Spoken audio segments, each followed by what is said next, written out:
assume that you haven't heard me. Wait, did it just pick me up? I think it's just picked me up. There we are. Right, I don't want that. I don't know why, for some reason, it's completely forgot that I had a microphone set up on this, so it just got rid of my microphone. Awesome. Anyway, hello. Yes, there's the sound. Yes. Eventually I'd find it. I don't know what the hell's just gone on with this for it to just completely and utterly forget sound. I just... Can I turn that off?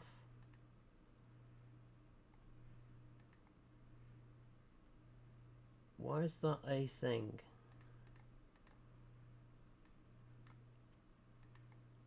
I have no idea what's going on with this.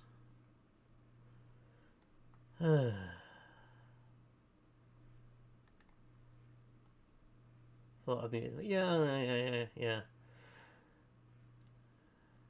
No, it's... I don't know if it's just because I've got a new mic, and that's what's caused it.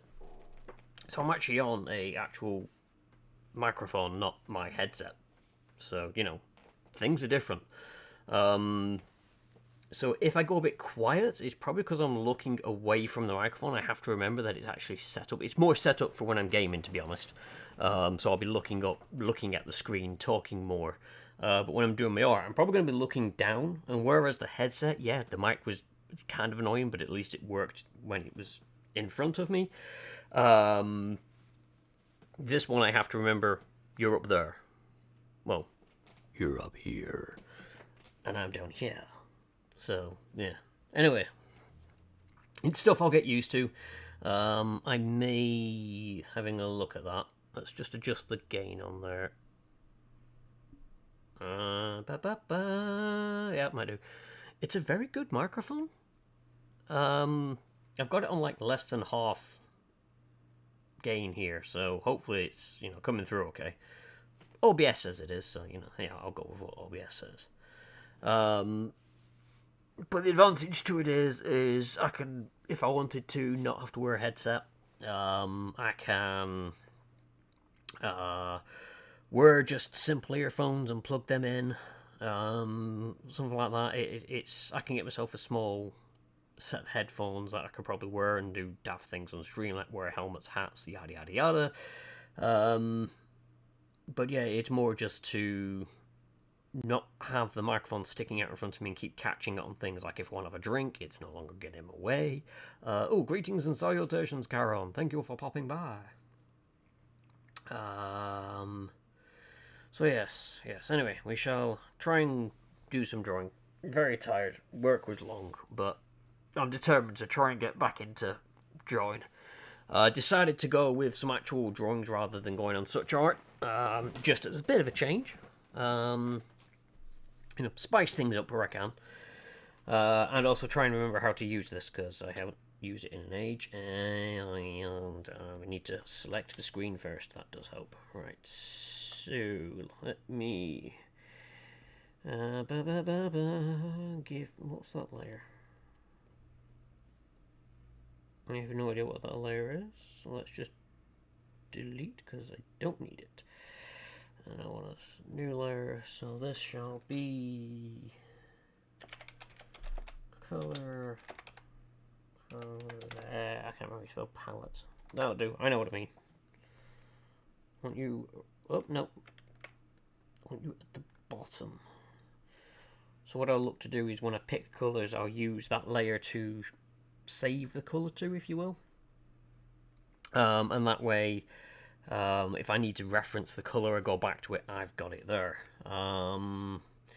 Right. Speaking of colour, I best actually look at getting some colour for this. For now, I'm assuming that these guys are in like that blue and silver that you showed me before, Saber. Where did I save that image? I think I saved it in that folder. Let's load that guy up. I can have him on the other screen. Oh, it's actually black, or a very, very dark blue with light blue trim to it. Okay, okay. Yeah, cool. Thanks, I've asked. I don't care.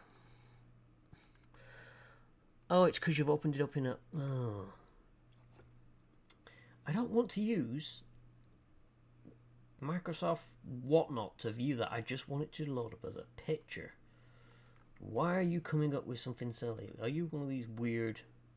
Oh, it's a WebP, that's why. I hate this new WebP bulljiggery.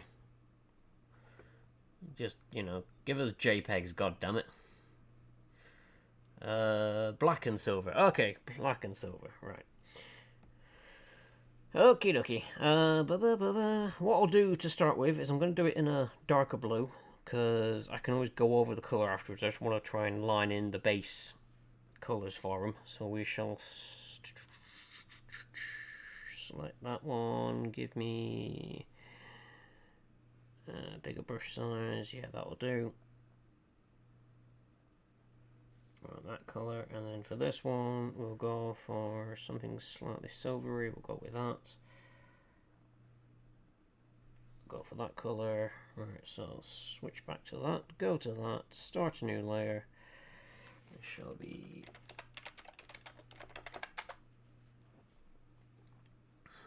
right. Pauldron is the chapter colours iconography. Right, okay.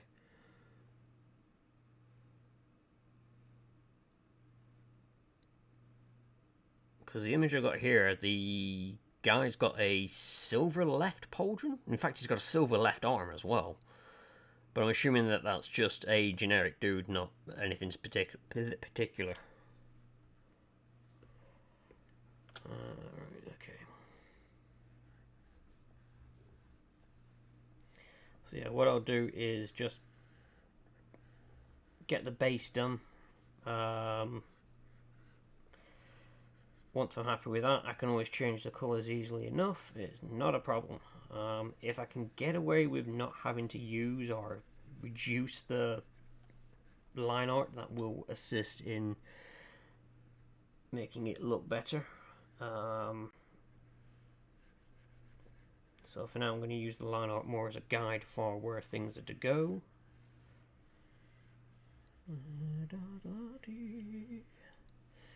I have to remember, my new microphone will pick up my inconsistent singing, and also the fact that I can't speak.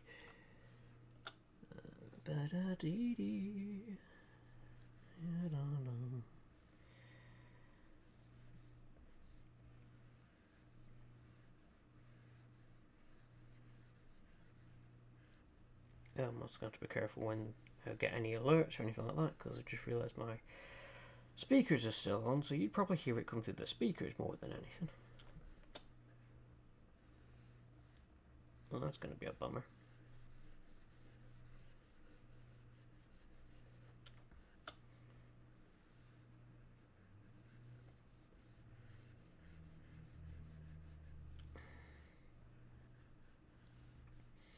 There was another image I was going to look at doing as well, but I can't find where it is on my PC. I've probably moved it because I've had a lot of issues recently with disk space. So I've been trying to share out the disk space amongst the drives I've got, which means I have moved a lot of things, and now I can't find half of them. You know, it's like tidying your room effectively. You tidy the room and you can't find anything because the organised chaos that you once had has been disrupted.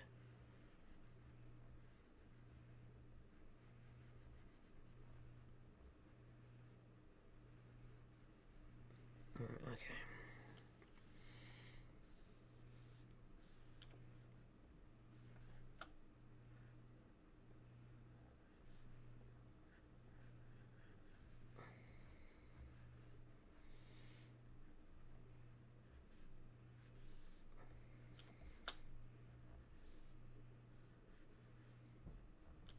Oops. One advantage to this over such art is I have the undo function. Oh, how I miss that in such art.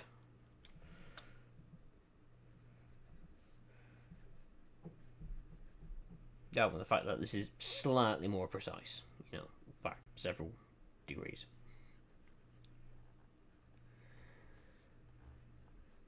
But at the end of the day, such art is a game rather than a dedicated art program, whereas this is a dedicated art program, so it's to be expected that this will perform better at art than a game will.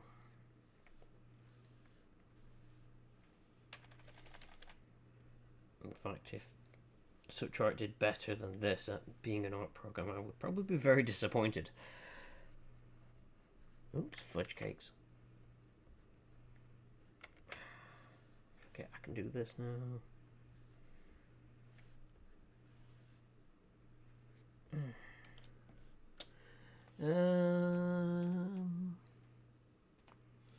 Might want to look at setting up a filter. You can put a filter on what's on that. That can help reduce background noise creeping in.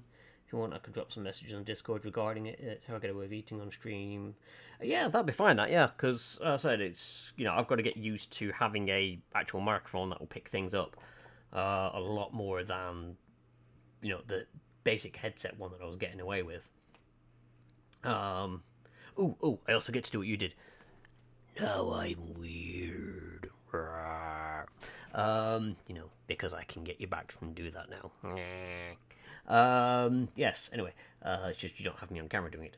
But yeah, something like that would be absolutely fantastic, thank you. I'd be happy to have a go through that.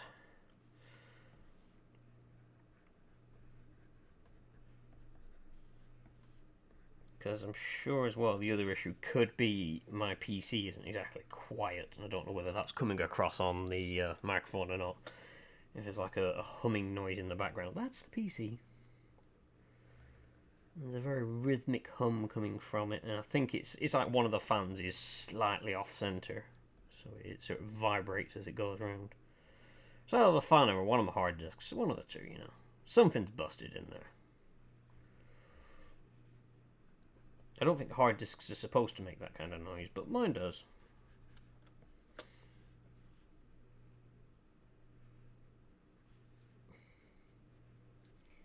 It's like living on the edge of a catastrophic failure. It could happen at any moment, chances are it will, but, you know, I live for the adventure. The inevitable cries when it just goes, "Bee." I'm like, no.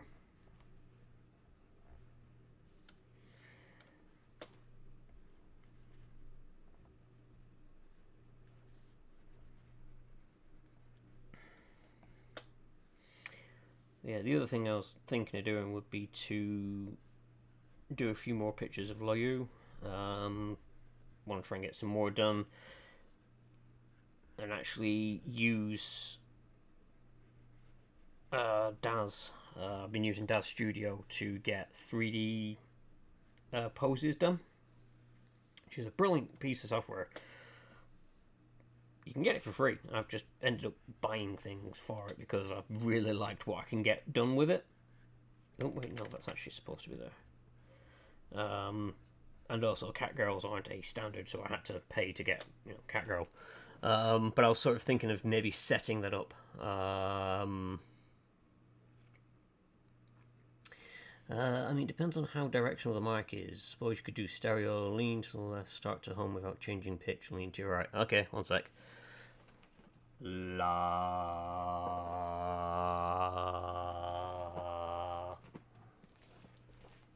I don't know if that actually did anything. Whether you just had one singular la, or whether it actually did do a other one. Everything's eating up disk space on my guitar drive. Feed me, Seymour. Feed me more. Yep. That's pretty much how it goes. Right, so turn that off a second so I can see these bits that I'm going to need to do. That needs doing.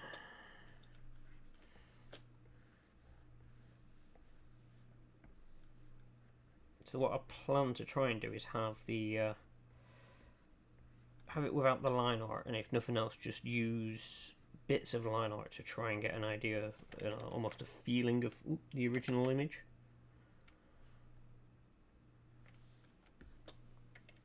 So obviously lots of it you can see where I've erased without actually being able to see what's going on. I can try and sort that out here.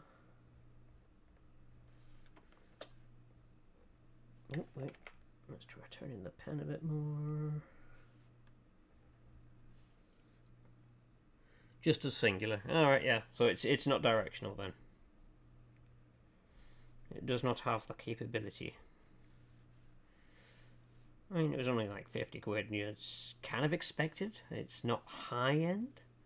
It's just, it's good enough. It's just, you know, if you wanted something real good. I mean, there was some stuff out there that came with like mixing boards and all sorts of jazz, and I'm just like, yeah, nah, don't need that.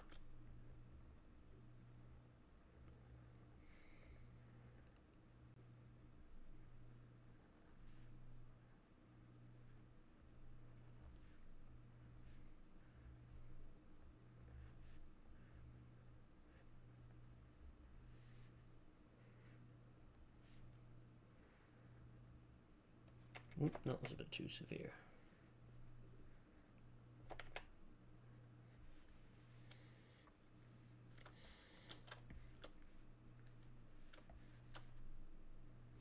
So what I'm trying to do now is just get rid of any rough, odd looking edges, whilst keeping the shapes there. And then I know I am okay to start putting the shading as a layer over the top.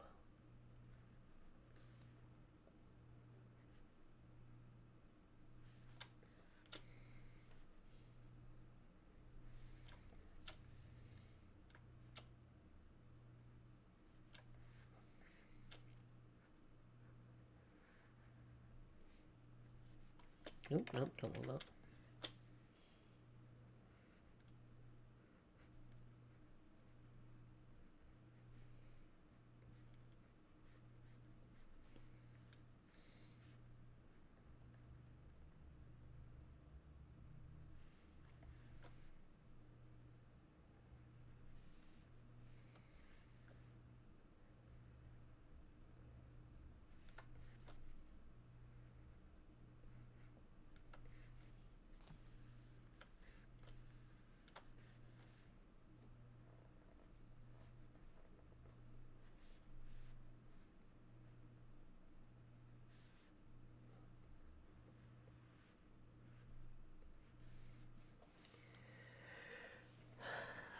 One singular last, yeah, it's fairly omnidirectional from where you are. The only thing would be the Stonehenge approach and circle. It's see how that goes. I can't actually hear the computer at the moment, but would check on Discord for that.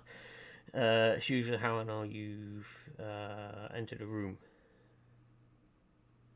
Oh yeah, good point. Yeah, because I know that the old mic went through a front panel audio setup, whereas this one's USB plugged in.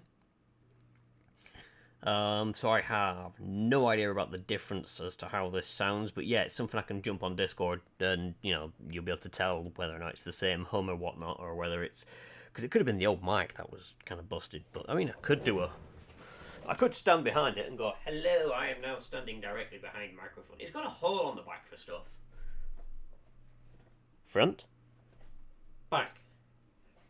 La.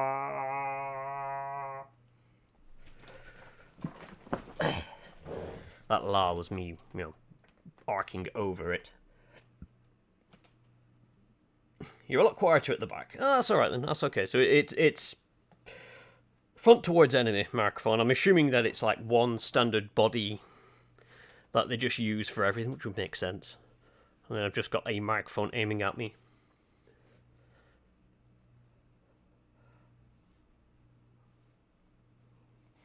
Has got a pop filter, but it's a weird one. I thought they'd be like, I always thought pop filters were like soft, foamy, fleshy things, where this one's a solid one. Doesn't look as delicious. Don't think I'll be licking that one.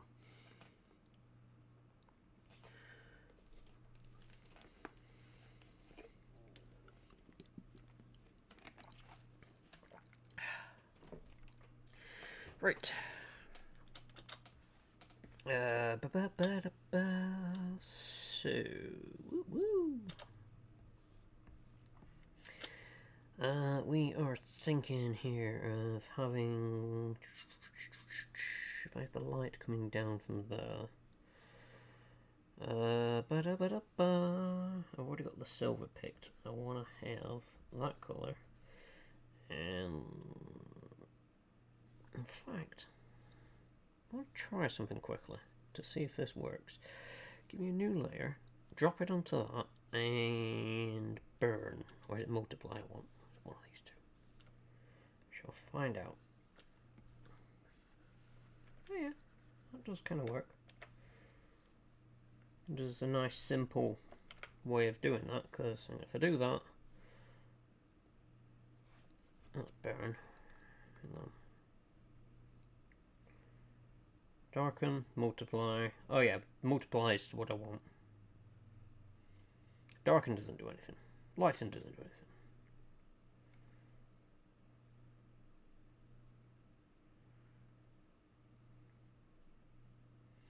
But I'm just wondering if I just do it as a multiply, if I can then adjust the colour of it by adjusting the opacity. And just get different shading from it. So let's try that. Let's go for something a little bit different this time. I mean, mine is a stretched fabric circle. Not heard of the solid ones, but yeah, the pop filters when you're close to the mic helps with the breathing directly into it. So any work really. Oh, that's a good point then. I don't intend to get too close to this one. Best speaking with J-Station if you want to know the ins and outs. I mean, if I have any difficulty with this, I can always have a word with him then. I think I should be alright. I don't know if I need to aim this lower down. I don't know. You'll have to let me know if the P's are coming very sharp or something. Just... can't do it now. Mouth does not want to work. Nope. I can usually get a nice loud pop when I want to, but when I, not going to microphone recording it, try and do it with a microphone and I can't. Yay, that's what I'm after. Nope, I had one. Anyway. Peter Piper picked a peck of pickled peppers. She sells seashells by the seashore. Bastugasu Bakatu. Anyway, enough of my random wobblings. Let me pick another brush. Actually, let's go for that. Let's see what I get watercolour-wise. So I've got an idea of what I want to shade. I just need to get this to start with a shading.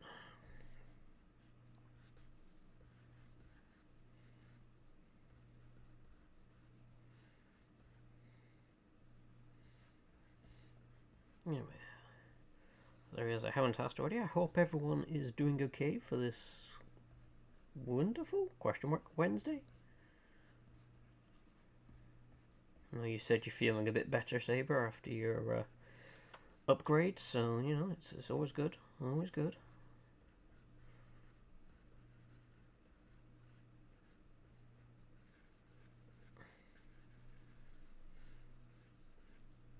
I did have to giggle. I got my newsletter from the convention I'm looking to going forward to, and they're saying that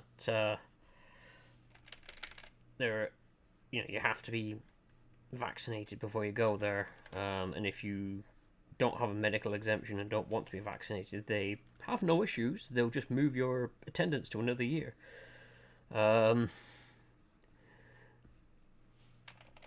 And I'm so like wondering how many people that's really going to be like, oh, I'm just like, well, they're just following some guidance. At least they're not outright refusing it. They're just basically, well, I mean, they sort of are outright refusing you going in, but at least they're turning around and saying, we'll move it on to a new year for you, so you don't have to do that. They're at least catering for folks that don't like the idea of it. I don't get why people don't like the idea of it, but then again, I realise that I think differently to people. I mean, we all think differently to people, I guess. It's, human nature.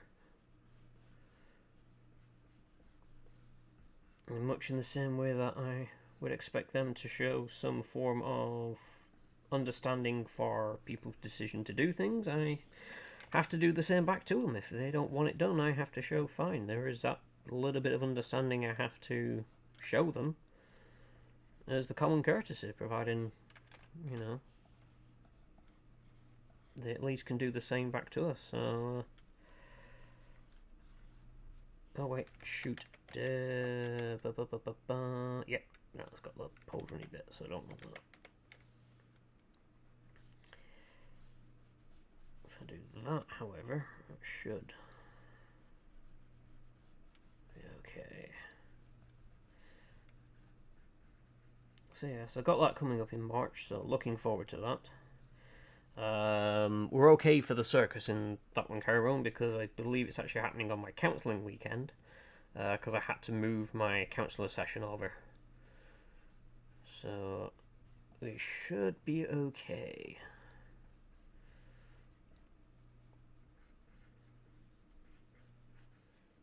We'll see how long my new character now lasts.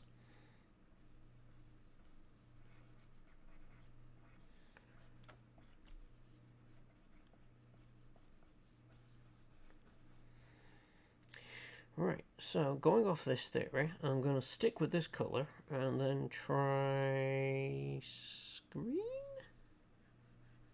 Yeah, screen seems to work.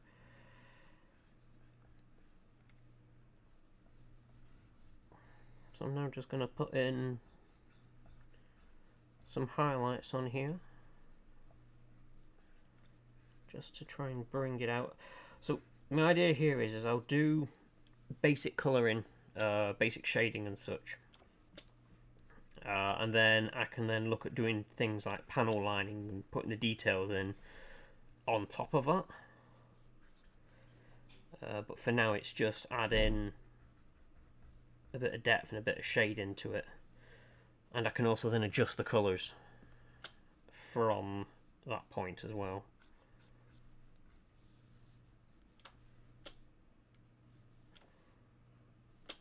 So I'd sort of say that looks sort of alright. So you won't see the silver for this one. No, I am going to put a bit in just to pop out a bit on the back here. But all like the fine detail stuff like scratches and things like that I'll add in later on, as I just want to get like a basic 3D-ness done to it, if you will. Ooh, wow, lots of chat. Pop, pretty little headshots. Yeah, I can't really do headshots on stream, not allowed to. Lego stop taking, that's always good. That's always good. Because they think they know better than the government and wants to put 5G cancer rods and microchips in the bodies. Yes, I know. You get them all over the show. I mean, I had one guy basically grumbling that I was still wearing a mask. I'm just like, really? Does it hurt you? Does me wearing a mask actually cause you physical pain? No? Right, shut up. You know, they shut up really quickly when you point it out to them like that. Science by Google. I think it's worse. I think it's science by Facebook.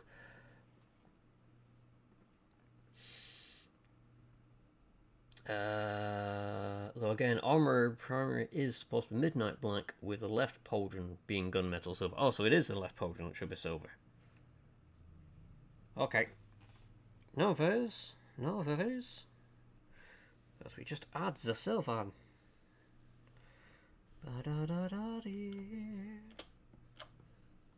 Boop.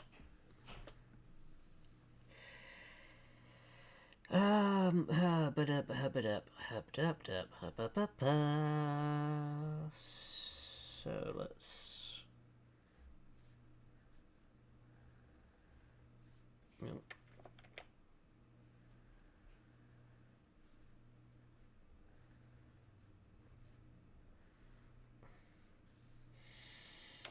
That'll do for that.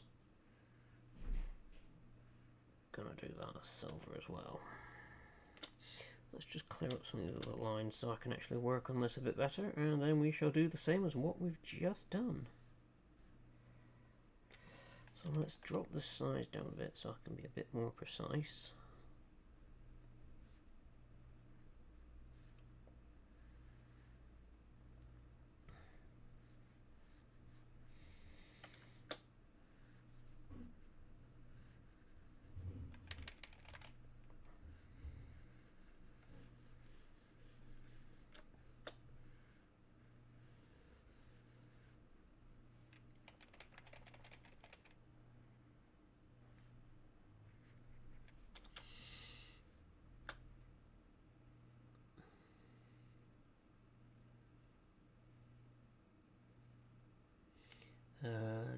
Left pauldron and arm. Okay. Shall I do left pauldron and arm in silver? Do do do do do do.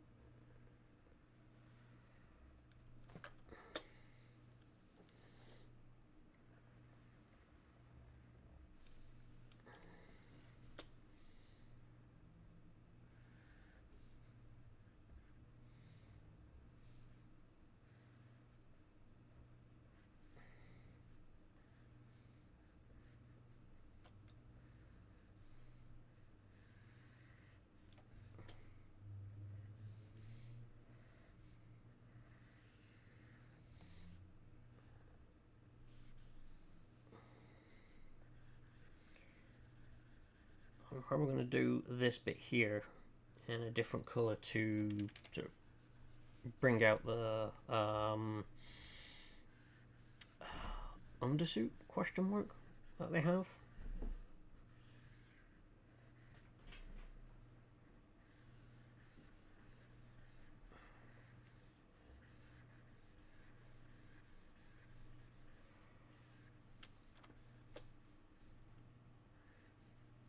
Which will also do nicely for the gloves, so I can worry about that. Wrong ways, go for that. What I will do is give me a new colour. Do that. Do that. Boosh. So all I've done there is just give me a solid black background just so I can see what I'm doing with the lighter colours as I'm putting them down, rather than struggling to see them against the standard transparency.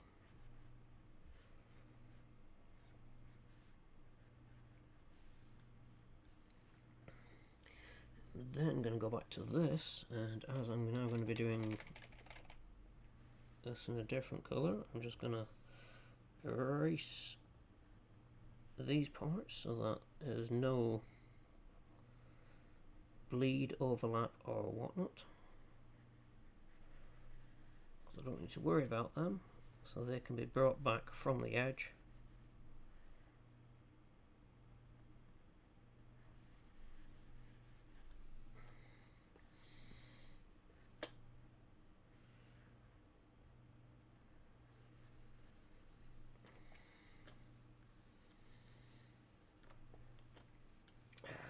Let's actually, that look better? No, we'll leave it as that. I like the expansiony part of it.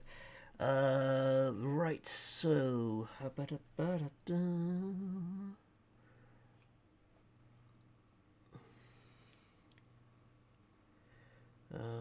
look. Recent reference pics. Elbow joint has some sort of flexible sleeve, since there isn't an undersuit. Yeah, that's kind of what I meant. It's flexible gubbins, undersuit, whatever. The undersuit is a literal skin after all. Yeah, Under Armour, whatever. Flexible tubing. Hey, welcome to the stream. Thank you for popping by, Dupstin. Glad to have you here. How are you this evening?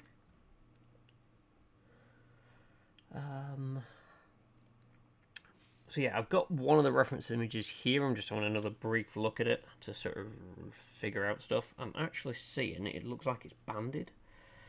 So if I go here, just as an idea, let's cut that across there, cut that. In fact, actually, that isn't too bad. Let's give it a bit more out there. Drop it down on here. I'm gonna assume it's similar out this way, so I'm just gonna bring that band out there, bring that band out there, and then just, oops, attempt to try and make that bit in the middle not as bad.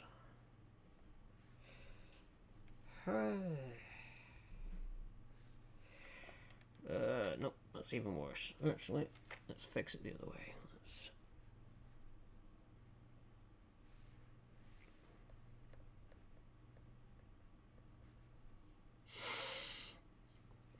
Doing very good, thanks. Making lots of art and cosplay, so I'm creatively supercharged right now. That's always good. Excellent to be keeping busy and such. Are you heading to Minami at all? Is that what the cosplay is for, or is it just I'm making cosplay because I can make cosplay? And I'm doing lots of art is always good. I have slacked off on that a bit, but I have been learning Japanese, so that's my other bit of creativity at the minute. Although I feel I need to do maybe some Japanese themed art, as in learning. Maybe do hiragana characters as actual people. That could be an idea. Otherwise, I've been doing alright, thank you. Yeah, the best way I can put it, really. I've had a few ups and downs recently. Um, but yeah, it's I've been coping. So some kind of shitty news at work, which hasn't helped, and people are still talking about it because obviously it's a massive change that's coming up. It does not bode well for future stability. I need to look at trying to find a new job, but at the minute I don't have the mental power, faculties to be doing so. Um, but I've got time before I really have to worry. So that's not pleasant. That keeps brooding in the back of the mind. But I've just got to try and shove it out the way for now and concentrate on getting better. Really. So yeah, it's been better. So yep. Simon and Claire are going to be the Deltarune main party. Deltarune. Hang on. I'm thinking Delamain from Cyberpunk. Although I must admit, I did think of doing a Delamain cosplay, basically walking around with like a TV around my head, and just like doing just the makeup for the face, and then just make little papercraft taxis, and then I could just hand out taxis to people who need them. That was a random idea I had when I started playing Cyberpunk.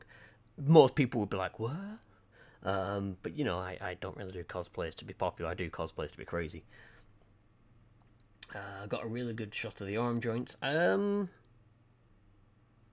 should be alright, I think. If I need it, I'll grab hold of that one, Saber. Same, I've been using Wanikani. Ooh, I've got a friend who's been using Wanikani.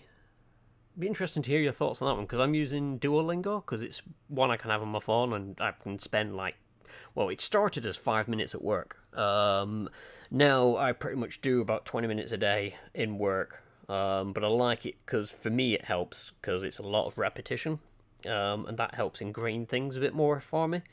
But I've basically started as if I knew no Japanese, so it's been teaching me the baby basics, which is kind of useful. So some of it I already knew, but it's just trying to reinforce it and put it in my head. But it's I'm slowly learning it. I won't say I'm brilliant, but I'm getting there. So yeah, it's been fun, and as I say, it gives me something to do on my lunch breaks because my lunch breaks are too short for me to really sit down and get into drawing. I've tried it before. I start drawing, I get really into it, and my lunch break's over, and I've got to stop, and I'm like, which is a pain in the backside. So this is something I can do, and also usually because by the time I've cycled to work, I am cooking. I'll stand outside in the cool air for 10 minutes or so, and I'll do a bit then. Takana, hello, welcome to the stream. Tally bally ho indeed. Tally bally ho, ha ha. So a reference between the divide between the Death Watch and Chafter stuff. Yeah, I said chuck them over on Discord Saber. I'll have a gander at them. Of course not. Oh gosh, hope that works out for you. Yeah, as I said, with the thing at work, it's not great. It's technically not going to affect the majority of us until December. Some people are having the potential of losing their jobs by March. But I'm not in that group. But mine's looking around December. But it's also not helpful with my medical past there. And what I'm currently doing at work isn't what I used to do, and that could be used against me, because it could be like, well, we need someone who can go on the phones, do this, this, and this, and at the minute I can't. So I'm trying to get myself into a position where I can sort of do that to try and still keep a job for now. But it's not great. But as I said, I'm going to worry about it after Minami. I think I want to try and chill, relax, get sorted, enjoy Minami, and then I'll worry about work after that.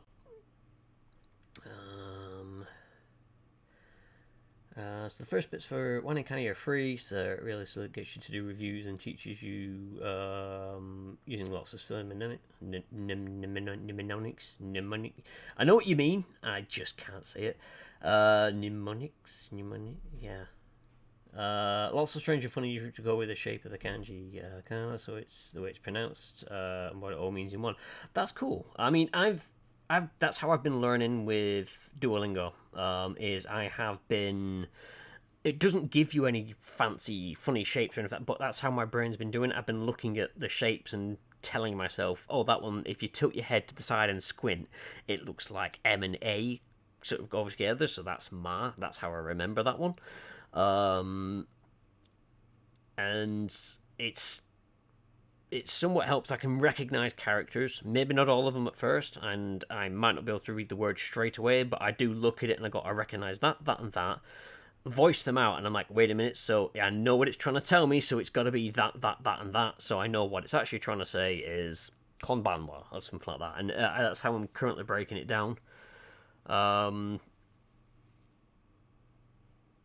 it's how my brain works at the minute, is I've got to put pictures to it or put some logic to it to link it to what I know, and it's working.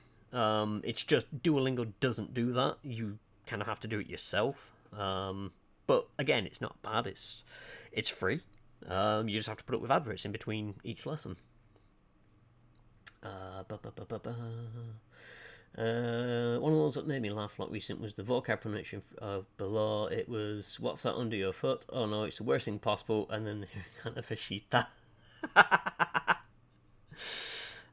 Yeah. You don't get any of that with Duolingo. I mean, Duolingo came up and it was like, how do you pronounce this word? I looked at it and went, shite.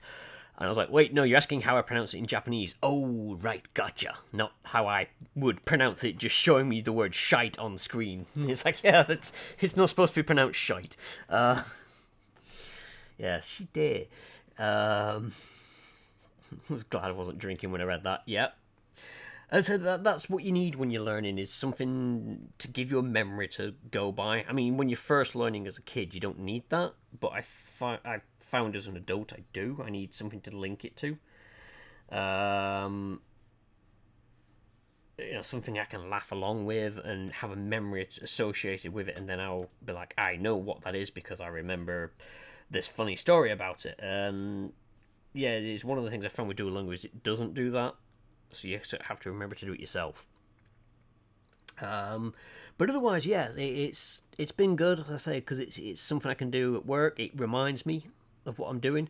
There is an option to turn this off, but it does give you lots of encouragement as you're going through. I mean, a lot of it is very generic messages like, you're doing great, keep it up.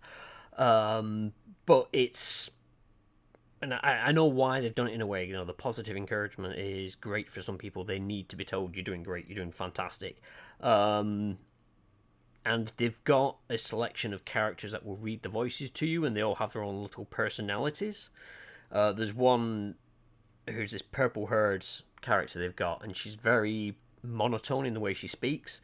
And when you complete a lesson, she sort of stands there, almost rolls her eyes, and does this golf clap for you. And it is like, I don't know what it is, it just makes me laugh when I see it, because all the others are energetic, you've passed, you've done this lesson, whoa, yeah! And she's like, yay, you've done the lesson, woo. And I think it just makes me laugh whenever that pops up at the end. I'm just like, it's just, yeah, it's my kind of humour. So yeah, positive reinforcement is a great morale booster. Just give me my paycheck. Yeah, it's almost that kind of thing. I mean, I think they're all like robot voices, if you will. It's not like they've recorded someone. I don't know, maybe they did. But to me, it sounds more like it's just a robot, auto-tuned kind of voice that's giving you the pronunciations of things. But they've basically assigned each voice to a particular character, so you get used to how you'll see a character come up and they'll speak, and they've got little kids, they've got old men, they've got male, female. They've tried to mix the ages up so that you'll get used to hearing different tones, different ways of speaking, and it does actually help. Rather than it being one voice coming at you, and then you go out to say Japan, and then oh my god, this person's speaking to me with this voice I don't understand. And also, it stops you picking up on that, because when I did my Japanese lessons in Plymouth with an actual Japanese teacher, one of the things that was remarked was a lot of the times I spoke, I sounded like a Japanese schoolgirl because a lot of the anime I watched was very high pitched. And I started to naturally speak like that in Japanese, so I had to try and remember to rein it back in and try and speak with a Lancashire accent in Japanese, which made the actual Japanese students who'd come down here fucking laugh their asses off, because apparently there's nothing funnier than hearing someone from Lancashire speak Japanese without really changing the way they sound. So it'd be like, Hajime Maste, Ebert David des, David Otoyonde Kudasai. And that'd be me trying to say it as a Lancashire person in Japanese, rather than going, Hajime Maste, Everett David des, David Otoyonde Kudasai. Which would be the other way I'd probably say it, which would probably be kind of wrong. But I had to try and say it naturally. So I used to start doing funny voices for it all the time. I'd try Russian and all sorts of stuff just to break up the idea on my head I have to sound like a Japanese schoolgirl. I really should have turned the webcam on, because I could have had that pointing at me whilst I'm yabbering away, because you guys are staring at a screen.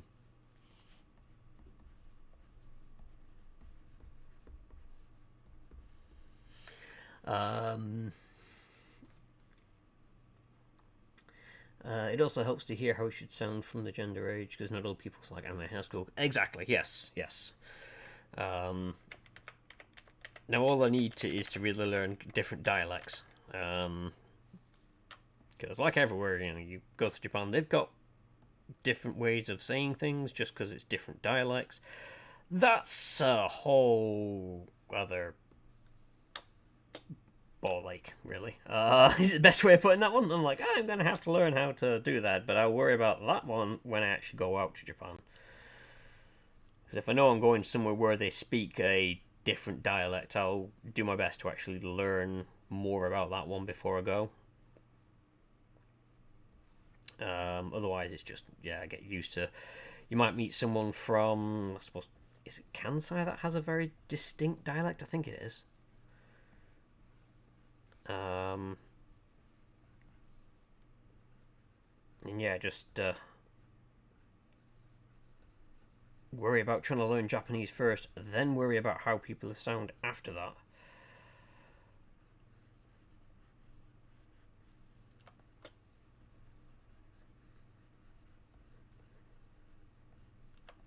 Oh, I pressed the magic switch button. I didn't want to press that. No, wait, what have I pressed? I pressed that button. Don't want that button. Press that one. That one. Ha! All these buttons.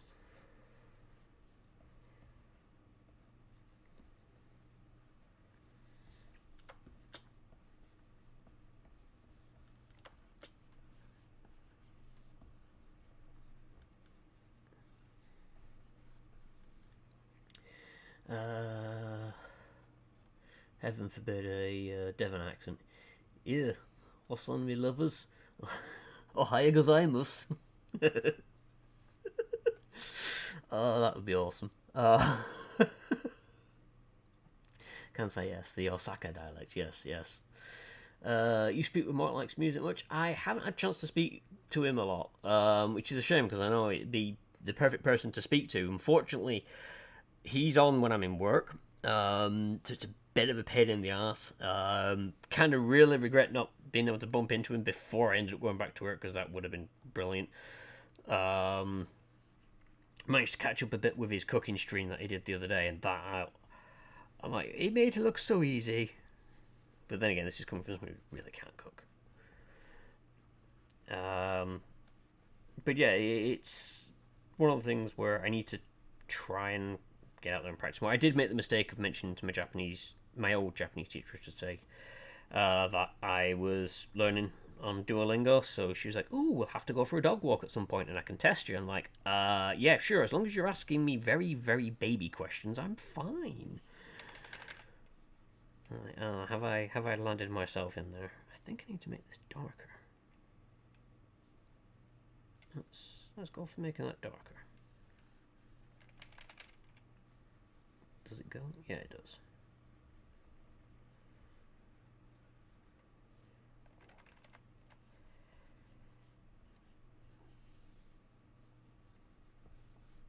So yeah, pro tip: if you have like an old language teacher, never turn around to them and say, "Oh, I've started learning this on a free app," because they'll be like, "Ooh, excellent! I shall test you." And I'm like, you don't have to.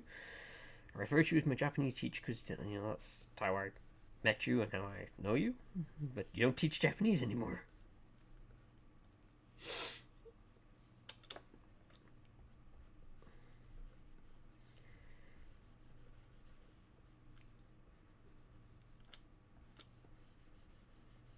But I also have a friend who lives out in Japan that I can also pester for help, advice, and whatnot.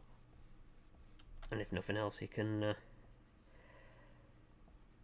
listen to me speak and correct me where I sound too much like a schoolgirl. Wait, that's the wrong layer. I want that layer. I did want that layer. Right, okay, let's get new layer. Yeah, I'm actually going to want this to be. Actually, no, I don't need a new layer for this. Let's go to this. Let me set this as that. And we shall give this a dark color. And I'm just going to. Wait. I'm going to press that button before I do this, and then I'm just going to paint over it. This is going to look weird to start with. I actually want that brush. Because obviously you can still see the blue. But with me keeping all the colours the same, I should be able to click on that. Oh, wait, that might have been the wrong one. Or is it that one I need? I think it's that one I need. And press that button again. And that does the same there. Let's do the same for that one just in case. And bam, instant colour change. I will do the rest for the armour base. So this one we're aiming, I'm going to go for more of a darker midnight blue kind of colour.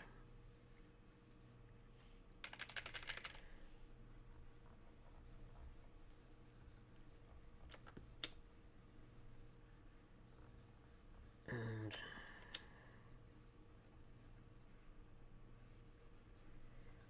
I just realised I didn't do the knee either. I'll have to do that after this. Let's go to that.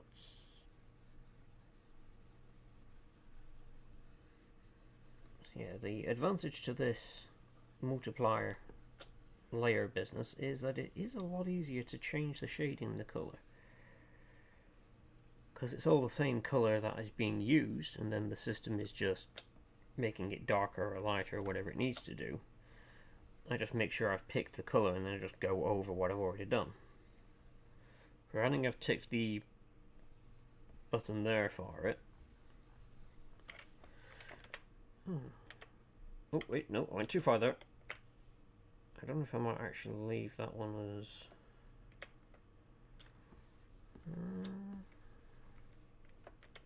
I might actually leave that one. It's sort of... It might be a bit too light actually. Yeah, it might be too light. Let's stick to doing it all the same colour. Then I know it's all done.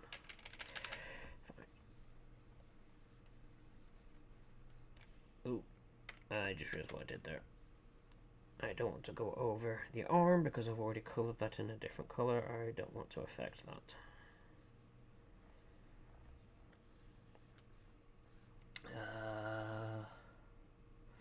Ooh, a finished piece. Finished some line art on a piece I'm collaborating with my girlfriend the other day. Super happy with it. I'll throw it away. Ooh, yes, I'd love to see that. That would be awesome.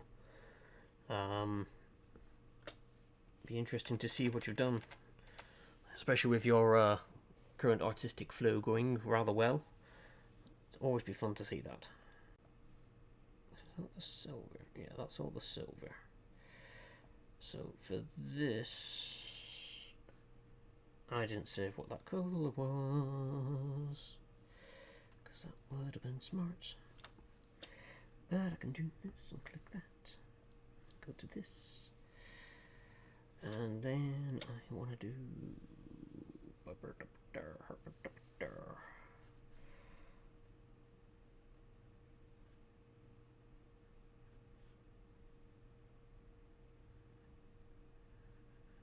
Oh, so I can see where I need to trim that back actually.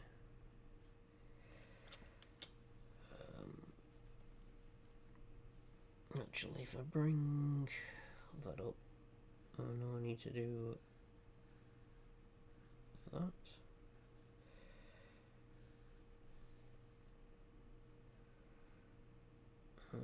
That bit's okay. So that is supposed to be a blob there, a view there, and go back to that one. That one. Do that around there. Okay. Turn that off a second. So if I turn that off,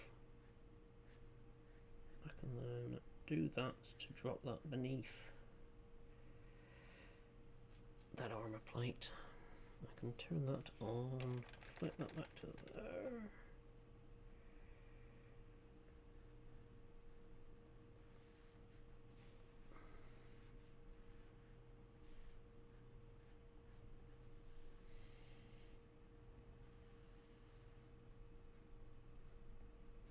Do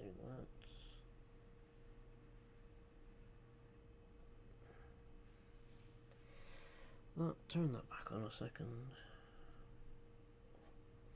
Get that there. Do that. Go back to that one.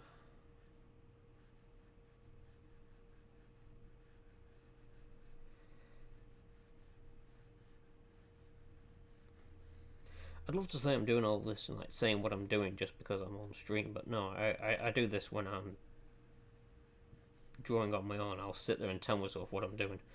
Don't know why. They always say talking to yourself is the first sign of madness. I always thought it was when you answered.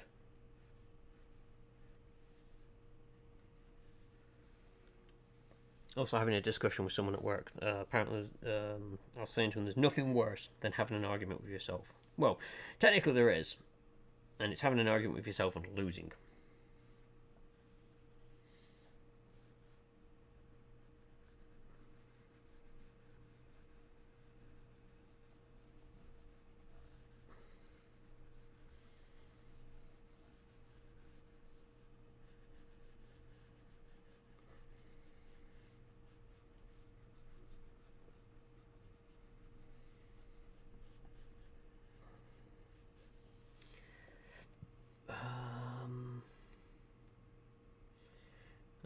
There's a calcitrate upcoming. Ooh. And ooh. Sent it via Discord. Unos momentos. It's Aviganda.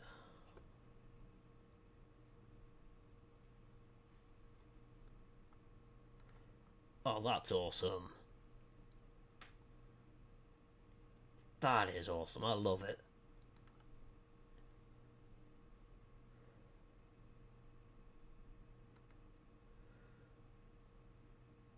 Ah, that's so cool. I love it.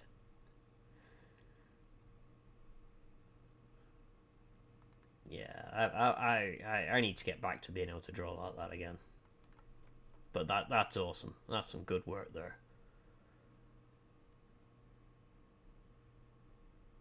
Also, so good with the fashion. I'm useless when it comes to fashion. My clothes are just very plain and there. I just don't have the what it takes to really get fashion sense, really. But yeah, that looks. I want to say really, really cool, but probably a bit more vulgar language because my brain only does very simple words. But yes, it is awesome. Cool. I suppose if I was Horsham Marine, it would be base, dope, super lit. I've only now just started. I'm just trying stuff out and seeing if they stick. Oh yeah, I mean, it works, and I say it's looking at it now. I bet that to me is like almost like to me a finished piece. So the fact that you're like, I'm just trying it out, see what sticks. I'm just like,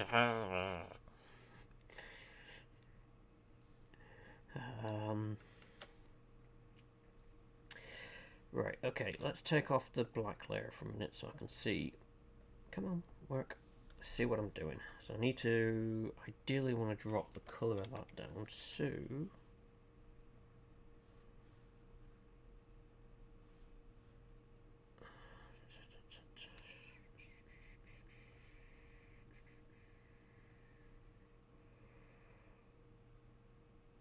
yeah, that works. So what colour has... Oh, why have you attached to that? I don't want you attached to that. What colour is that giving me? That's giving me that. So, again, select that. Turn them on. I'm gonna add these layers to multiply. Oops, I pressed the wrong button. That one.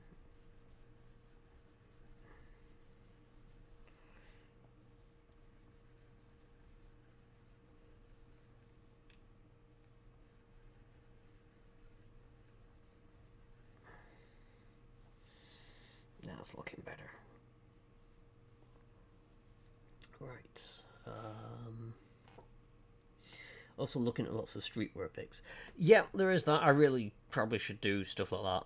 I remember when I was real little, my mum used to get a lot of the home order catalogues, and then afterwards I used to sort of sift through and look through to try and find what was fashionable.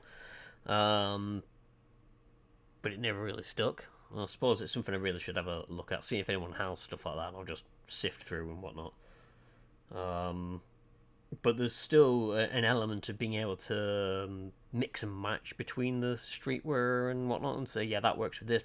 Whereas I'm like, I just don't. I guess I'm an old fuddy duddy. I guess. See, back in my day, people used to wear trousers that went up over their butt. And if they were too big, they put a belt on. Nowadays, young kids walk around and they let their trousers hang down near their legs. I tell you, disgraceful. You can't go running away from the police like that. Not that I ever did much of that in my youth.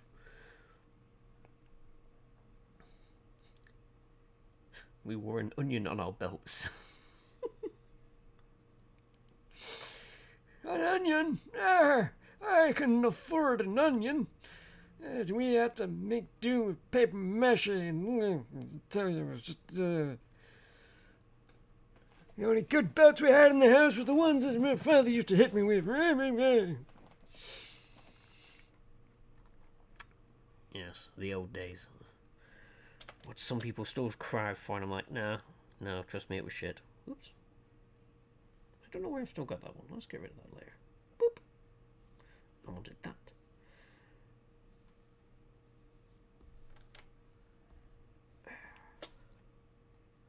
Don't forget the pocket butter. Oh, of course, yeah. Everyone had pocket butter.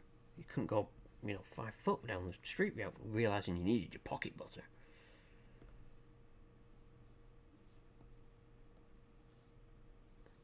Oh, not on that. That. Actually, if I pick that colour, can I? Oh, right, no. Black would be darker than that. So I might as well go with that. Let's just select that one and make it smaller. And let's see if I can't free in some. Actual detail.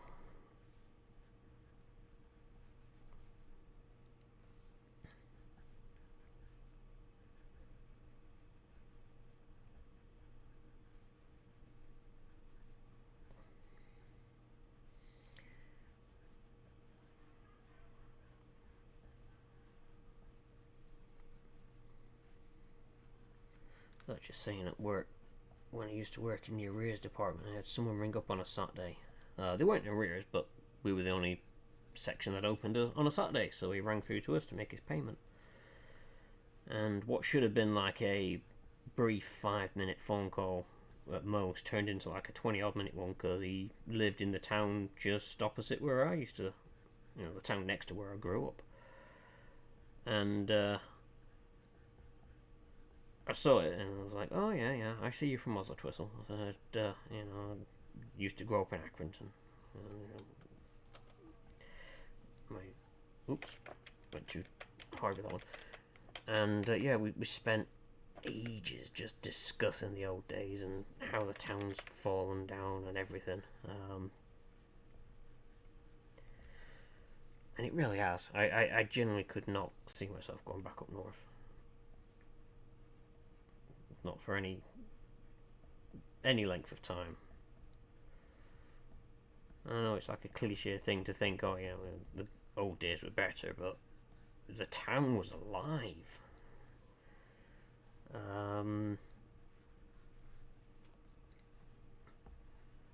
It had shops, it had everything. The last time I went up there, it was a ghost of its former self. And I suppose for people around here, it's, you imagine what the city centre used to be like. I walk down the middle of it now and a lot of it's dead, and I'm just like, oh, yep, we'll be internet shopping for the most part. But at the same thing, I'm not going to cry about the internet coming along because, well, if it can offer something that's better than the shops, then go for it. It's just, I feel there should have been a middle ground, really, where everything works. Okay, Mr. Spider, go away. I don't want you climbing on me.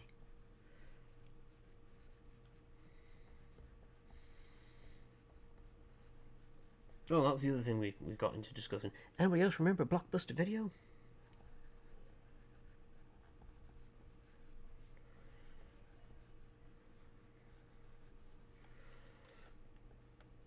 Someone still has their membership card.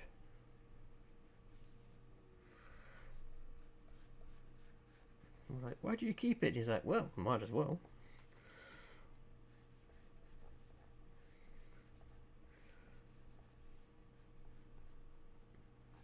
And it's also kind of depressing that one of the people we were working with was like, I never had VHS when we grew up, it was always DVDs. Oh, look at you. I had to explain, rewind, Be Kind, Rewind. Because like, I never got what that meant. I'm like, oh. Allow us to enlighten you, my dear.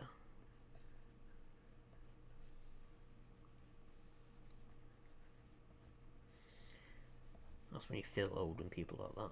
Either that or you walk outside a shop and someone says it's cold outside and you break into song and everyone looks at you like you've gone crazy and you're like, what? None of you know Red Dwarf? And they look at you like, no. It's like, you gotta know Red Dwarf. Everyone's got access to Dave.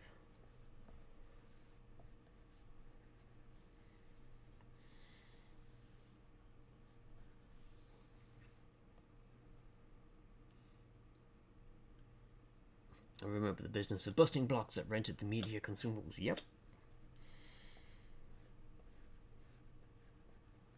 In fact, I believe, I'm gonna have to dig it out, but my copy of the Cowboy Bebop movie was from them, and it was like an ex-rental one, so I got it cheap.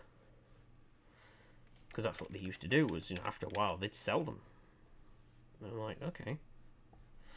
It's a DVD, they don't exactly wear out the same as VHS, but I think it's got like some Blockbuster markings on it as well, so I'm just like, oh, it could be kind of cool. I shall dig it out after the stream and have a look.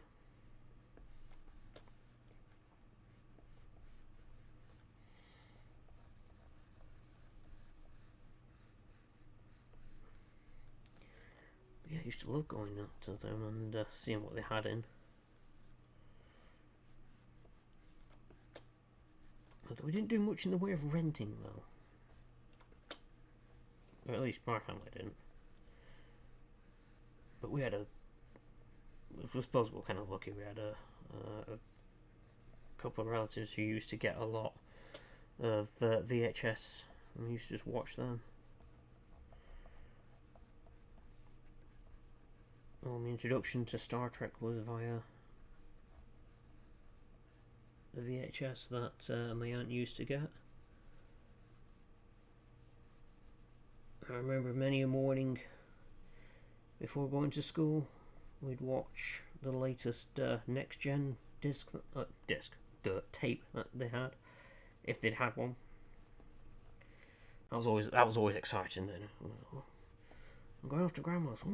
Has Georgie managed to get a new VHS? Oh yeah, excellent! The new episode. We'll watch that. Usually it'd be pre-screened by them to make sure it was suitable for kids. They didn't want to let us watch anything. Had to be suitable. Which used to annoy my brother because I was the younger of the two, and if it wasn't suitable for me, he wouldn't get to watch it unless I wasn't around. But it was very rare, to be honest, with Next Gen for that. And then Deep Space Nine came along, and at first it bored me. I wasn't happy with Deep Space Nine. The only thing I liked about it was Quark and Odo. But then it really started to grow on me. I think once everyone had found their feet with the show as such. And yeah, to me, it's Deep Space Nine and Next Gen are my go-tos if I have to recommend a Star Trek to watch. Haven't seen any of the new movies, so I have no idea what they're like. I've heard differing opinions on them, and I'm just happy to sit back and let people say what they want on them. I will make up my own mind when I eventually get off my backside and watch them. But the way that I see it is they can't be any worse than the actual movies that we got anyway.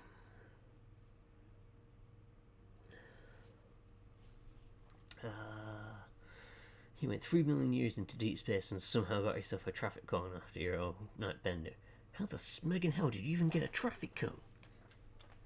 Look, traffic cones just appear, okay? It's like carrots and vomit. It's just there. You have to accept it's going to be there. Don't question.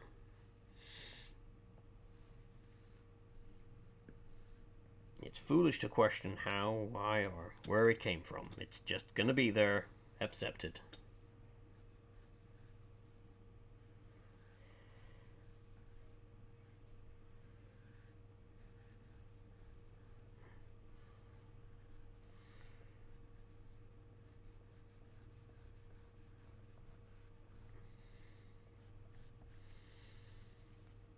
I still remember as well, in the good old days of Unreal Tournament. And getting the Red Dwarf voice pack for that was just bloody brilliant. There's so many lines that work so well for a multiplayer first-person shooter like Unreal Tournament.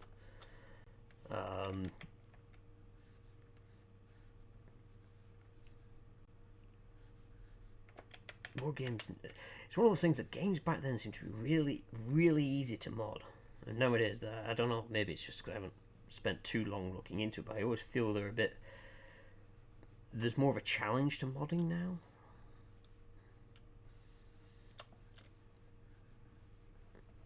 And it's like they've put a few more hurdles in the way, and you've got to really know your programming and all this, and I'm just like, I just want to stick funny sounds in.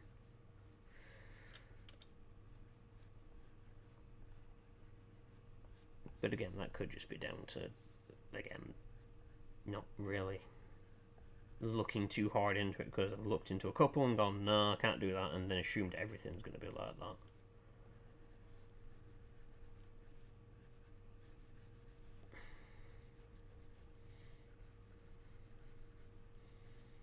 I remember getting the hang of doing Unreal Tournament skins, figuring out how you did them and putting faces on, actual like taking someone's photograph and putting it on so you had a real person. That was fun. Good times.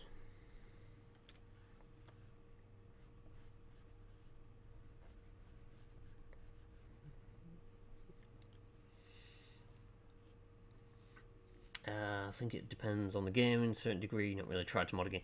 Yeah, it's one of those things where it's just like the last time I looked at modding a game. You sort of needed like a degree in programming and all that, and I'm just like, what the hell? Or maybe it's I just know what I want more in a game, and I just can't get it done because I don't know how to do it. And it's a bit more involved than I just want to add a voice back or I want to just edit a texture. Well, even now, editing textures is a pain in the backside. So many games you've got to unpack using this tool, this tool. I don't remember that for Unreal Tournament. Unreal Tournament was just like, find this folder, open it up, and do this.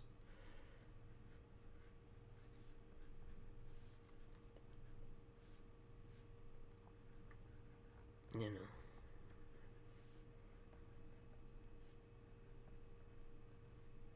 Yeah, the good old days.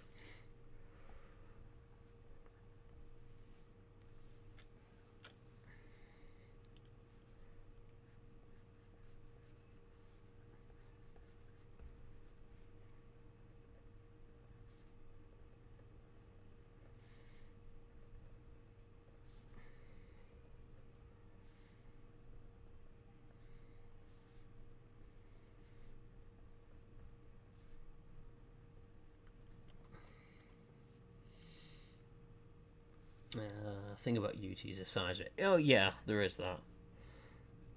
I suppose compared to modern games today. And what was it? I can't remember if it was like tens of megabytes or if it was like a couple of hundred, and that was like huge. And you compare that to games of today, and it's just like, yeah, I'll have my Unreal Tournament back.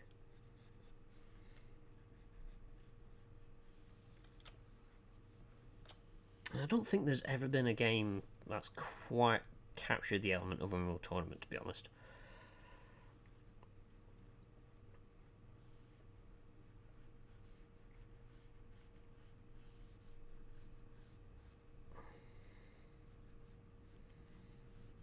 They never seem to really hit that with any of the later ones. It always seemed to be more in the later ones. It was more like graphics. Look at how graphics were shiny and this, and I'm just like, yeah, I want the gameplay. Whoops, too far. Zoom. Oh, that's what I need to do. That would help.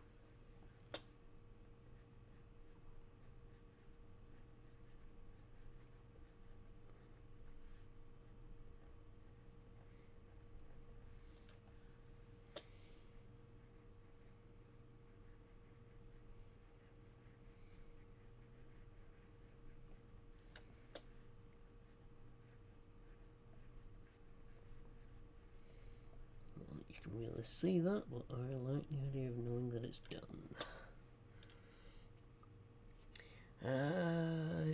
Unreal Tournament was a grand total of 669 megabytes according to Steam installation. Wow. Well, bigger than I thought.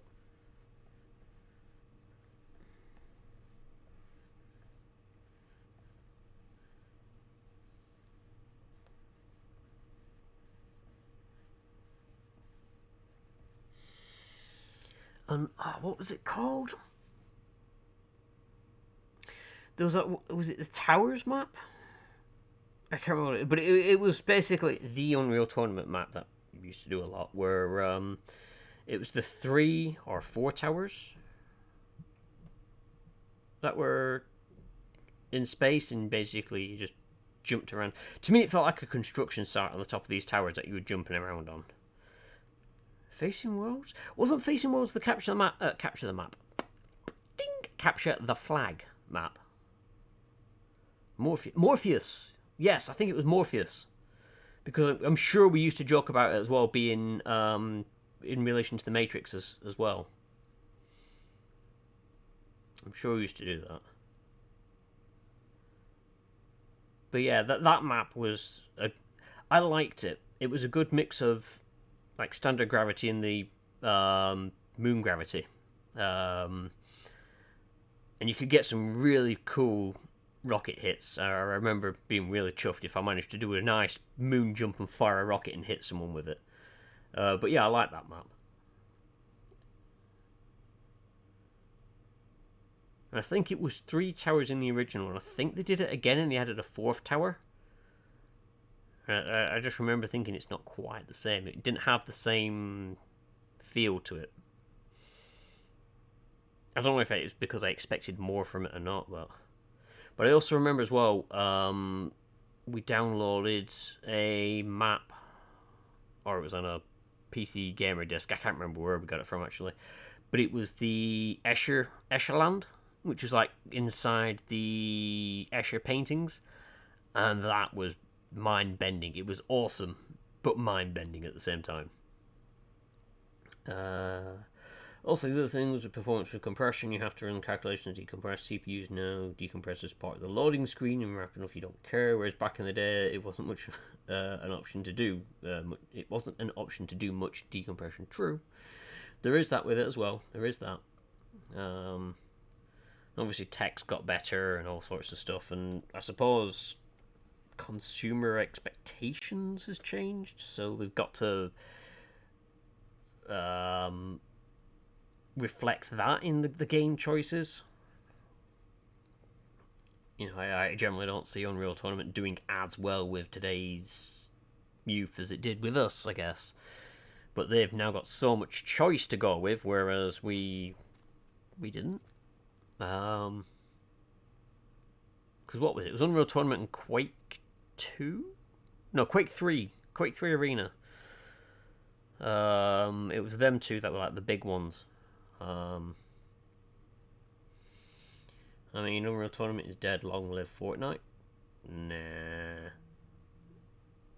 I'd play Unreal Tournament. I've never played Fortnite. I have no interest in playing Fortnite.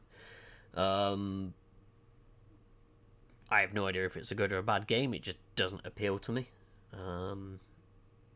But I'd happily jump into Unreal Tournament again. That's the youth choice of the day, though. It's done by Epic anyway. Is it? Oh, I didn't realise they did it. But I suppose Fortnite falls into that whole PUBG element thing, because basically PUBG seemed to spawn a lot of that, even though it wasn't the first to do it. It did seem to spawn a lot of them afterwards. And the little bits of PUBG I played were alright, but I'm not much of a PvP person. I do prefer PvE, co-op gameplay. I like it where you can team up with your friends and go against not other people, because other people can be assholes. Playing World of Tanks, World of Warships kind of taught me that well enough. The advantage to World of Warships is you can actually play against bots. I suppose technically with World of Tanks you're playing against bots, but they don't admit it. You're certainly not playing against a lot of people with skill. But that's just neither here nor there. I keep meaning to dive back into World of Tanks just to see how much of a train wreck that they have made it. I went back into Warships again, and that hasn't changed to me. That's still the same, although I think they've now put subs in there, and I'm just like, I hope I don't encounter any of that. But World of Tanks, I've installed it, and I'm like, do I go into it? Do I take a look at it? Do I go back in and realise that all my old memories are now completely gone because they've changed it so much?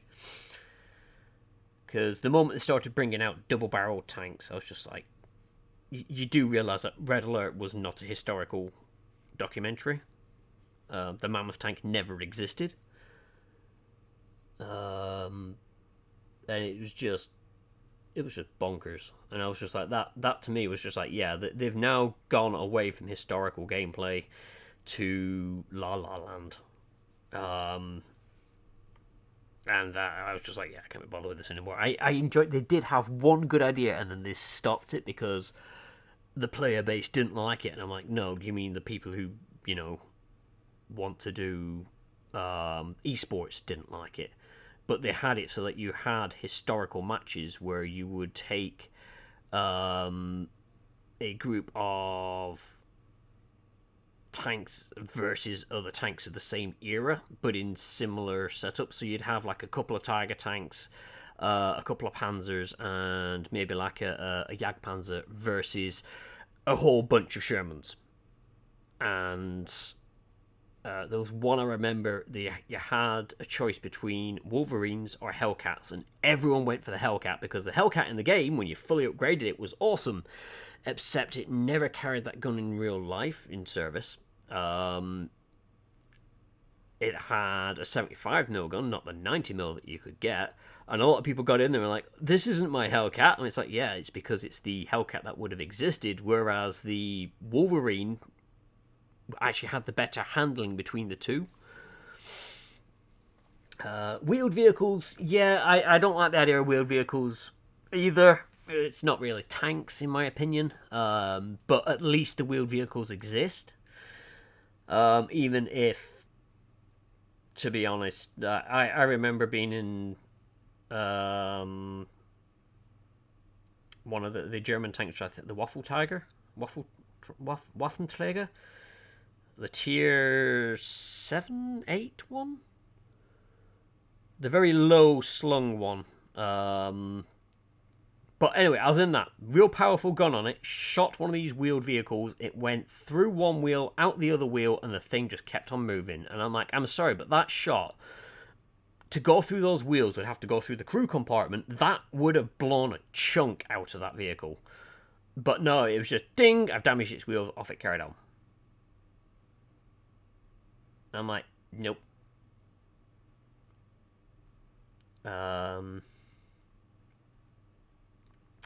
Real life tank was like 92 kilometers. They kept the M18 at 72 in game. Yeah, I mean, I knew that the real life one was a fast, nippy little bugger. But I also think it didn't have that great armor. That's hence the reason they got it. It's kind of like the American Scorpion tank. When you watch the actual footage of that thing firing, my god, the whole vehicle rocks. I mean, the Chieftain did a talk on it, and he was reading from the manual, and the manual stated, if you are going to fire, dismount from the vehicle. And it's like, okay, this is a mobile TD.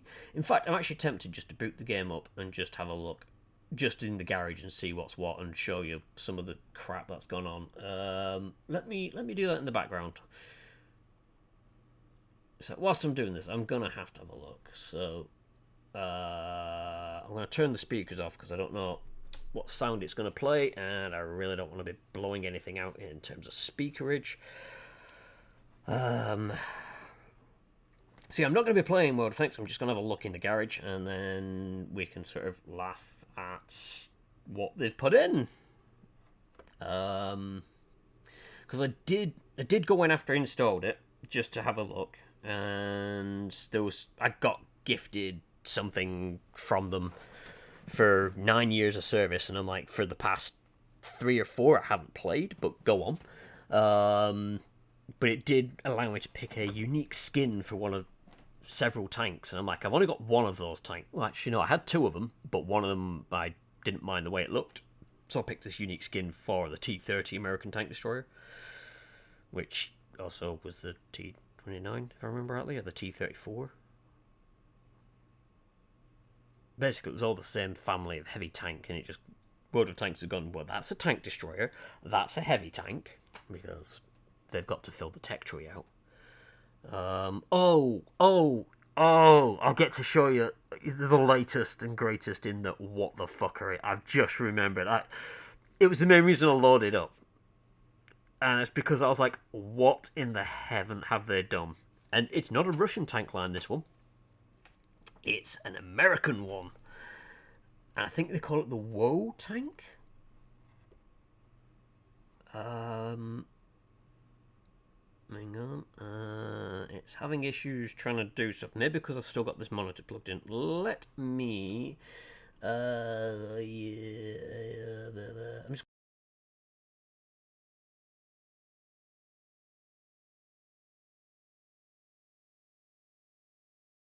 Okay, I've got to stick on this one because my microphone's not being picked up on any of the screens. But I'm going to have to turn this screen off.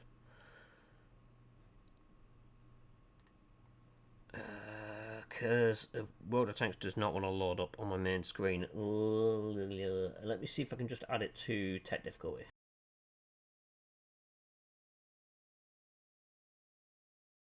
Hello. Yes, I've got microphone on this screen. Right. Hold on a moment. Let me... Because my tablet class is a new monitor, so I don't know whether that's causing issues. But World of Tanks, it's loaded, but it's not loading up on screen.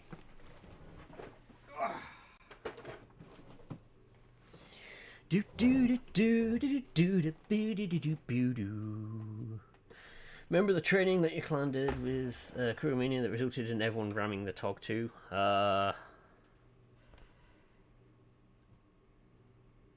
I think so, yes. We did a lot of daft stuff with the TOG 2. Because the TOG 2 is party tank.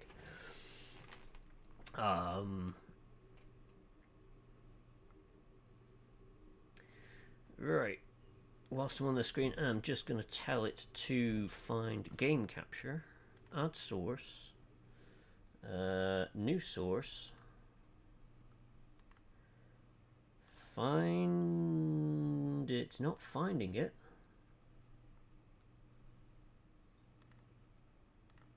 Let's do that. Then that. Is that going to pick it up? It's a full screen application. Come on.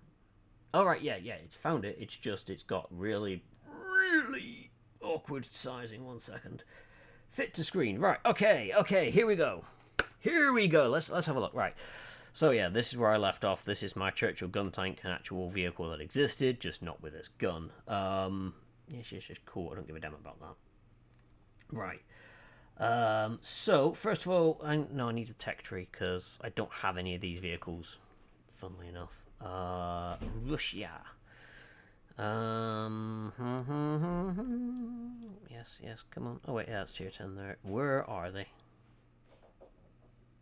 Where is the sim? Oh, here we are. So, preview vehicle. Yep, that's legit. That existed.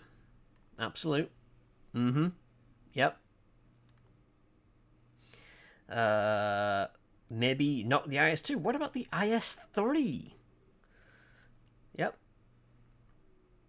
Absolutely. I can see how that works perfectly. Absolutely. Yep. Makes perfect sense. Gotcha, Governor. That really existed as a tank.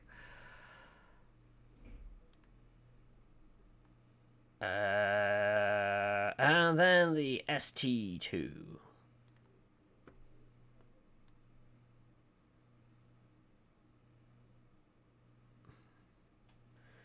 Because two gigantic guns. What are they? 122mm guns. 11.7 seconds to load a gun. Really? Really, game? How does that work? How? No clue. Oh yeah, the IS-3 existed, absolutely. But the IS-3-2, no. I mean, the IS-3, there it is. Viewing garage, I actually got one of these. So yeah, this existed, maybe not with this particular gun, but this tank existed. This is what it looked like. And it wasn't exactly roomy in that turret. So the fact that they've come along and gone, yes, but you could have one with two guns. Really? Really? Yeah. And I was only basically showing... actually, I want to preview again. Preview. Let's upgrade to late. And let's give it... Oh wait, I need to upgrade the load capacity, because obviously you've got to do that. And then give it the big guns. Yep, there you are. Two gigantic 102mm guns inside a turret that is... Yeah. I'm like, really, game? You played way too much Red Alert. Mammoth tank. Whoa. You know, and I can get away with some of the other crazy tanks that they put in, but they were just Silly. Silly. But yes. Let me show you the woes. Right, so we start off with the Paulak tank. Doesn't look too bad. I know it looks a bit goofy, but it doesn't look too bad. But this is where the line starts. And basically this line, the gimmick, if you will, is they get... I don't think this tank does, but they get a spare track, a reserve track running in the other tracks so you can use them. So I think this one... Oops. Preview vehicle. This one actually has it. Yes, so you can see running around there is a spare track. So if the main track gets shot off, you have this other track. But again, it doesn't look too bad. A little bit weird. Turret's a bit squished, but not too bad. Let me take you to the tier 10. The tier 10 is where you sit back and go, whoa, are you ready for this?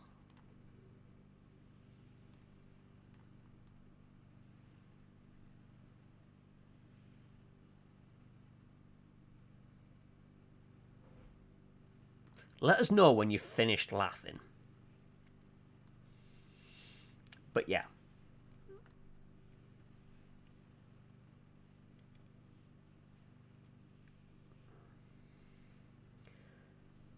This is what World of Tanks is now. What the ever-loving fuck?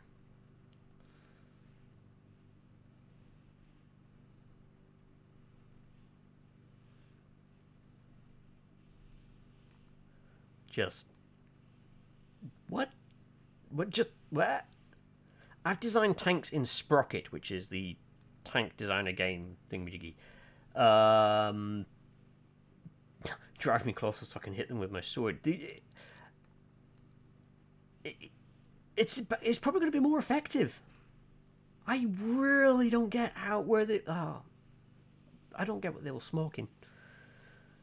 I don't get how this is supposed to work as a... I think it's an autoloader anyway, but even so, it's like, the hell? So that's where the new screwdriver meme in Hetzer's World comes from, probably. Drive me close, I want to hit them with a phallic extension. Yeah, that's true. So yeah, that's the latest in silliness that they've got.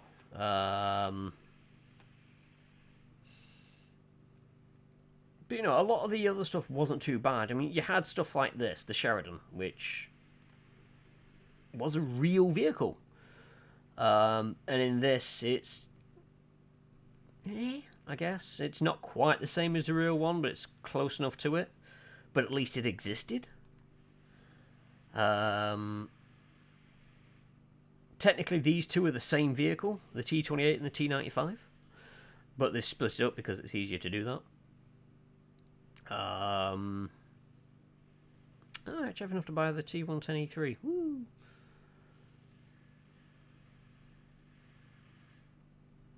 But yeah, it's one of these I'm just going to have to try and play it for a giggle.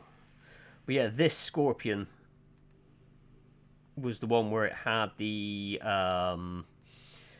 you know, if you're going to fire this, you would dismount. And the videos of this firing, the whole vehicle rocks up and back. But it's a nippy little bugger.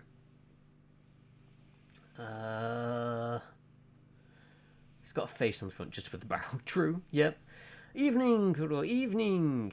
We weren't tonking. I was just showing them the silly things in tonks. Like, I don't know if you've seen the woe. The craziness that is this. But I'm just going to load it back up again because this is just... Yeah.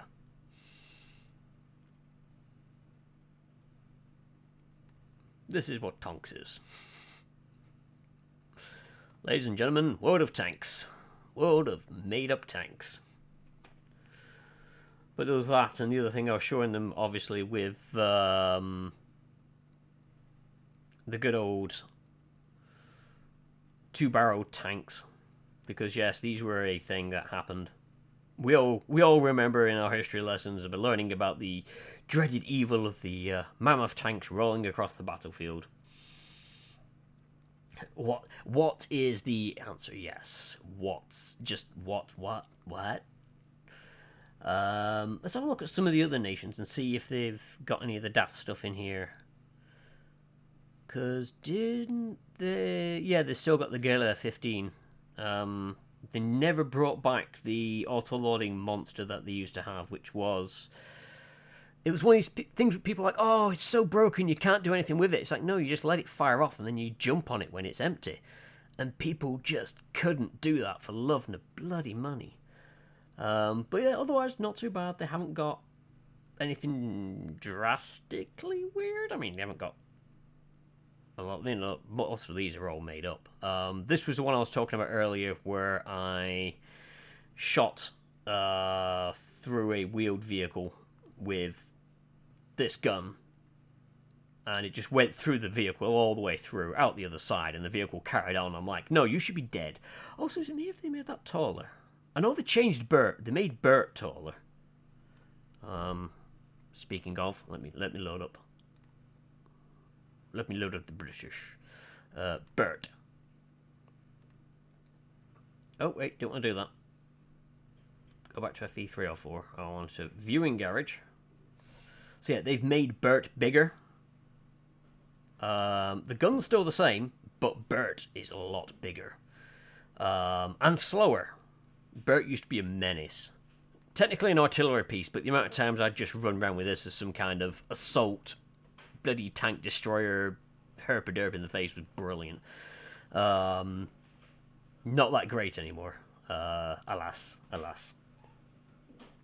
They also nerfed the AT2, which used to be hilarious because people were like, oh, I don't know how to penetrate it. You shoot this. But yeah, this used to be fun just to go around in and people didn't know how to defeat it. Anyway, yes, we'll go for the greatness. The greatness that exists in the British line. Oh hell. The Tog 2. It might look crazy. It might look silly. But at least it's a real vehicle. It never saw combat. Thank God. But at least it exists. I know. I've hugged it. I've also got a Lego... Well, a Kobe kit of it. A brick model kit. But yes, the glory that is the Tog. The great land battleship. Yep. Useful for training up heavy crews and such.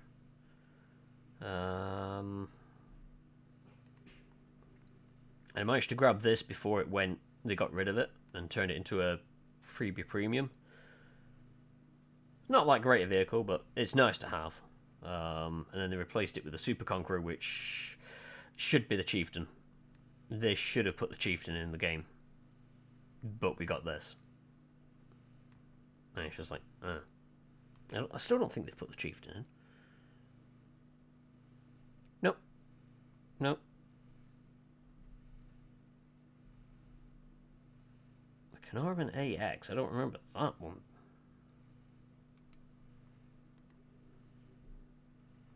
Oh, it's basically the Caernarvon with the added extra. The Caernarvon tank with the Super Chieftain upgrade. So it's not going to be that great. But yeah, it's... I might give it a go. Might do it on the weekend where I've got a bit more patience. I'm not tired.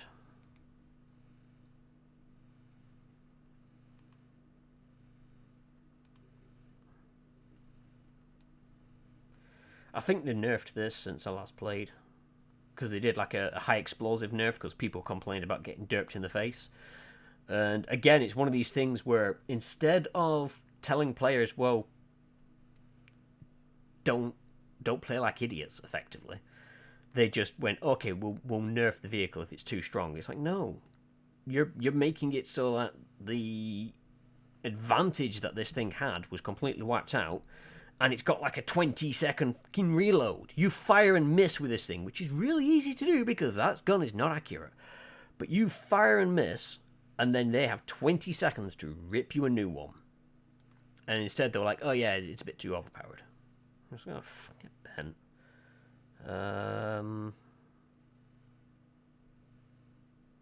I don't see... Interesting. I could have sworn...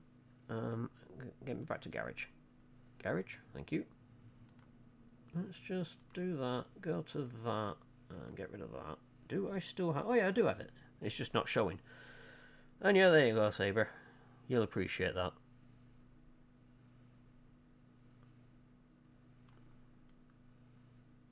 All this is essentially a skin for it. It's a premium KV2.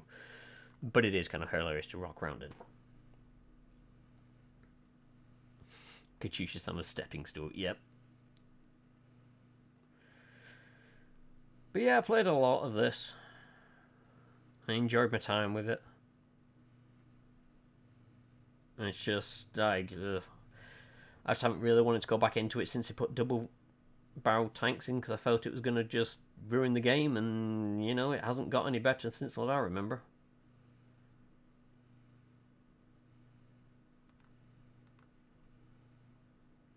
Oh, yes. Utterly useless, this vehicle. Absolute trash. And yeah, I did get this when it was on sale, because, you know, it made sense to.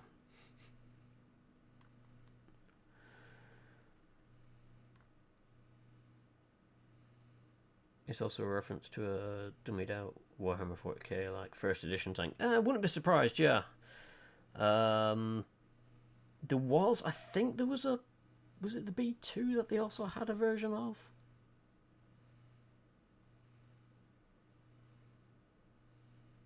There was another Warhammer tank, but I didn't get it because like it was a French tank, I believe, and I'm just like, yeah, I'm not touching that with a barge pole. Actually, do I still... Did I get... Yep, there it is. I don't know if they've changed this or not, but this was the puppy hunting that when you go on to kick puppies. The Panzer II-J, the light tank with the armor of a heavy.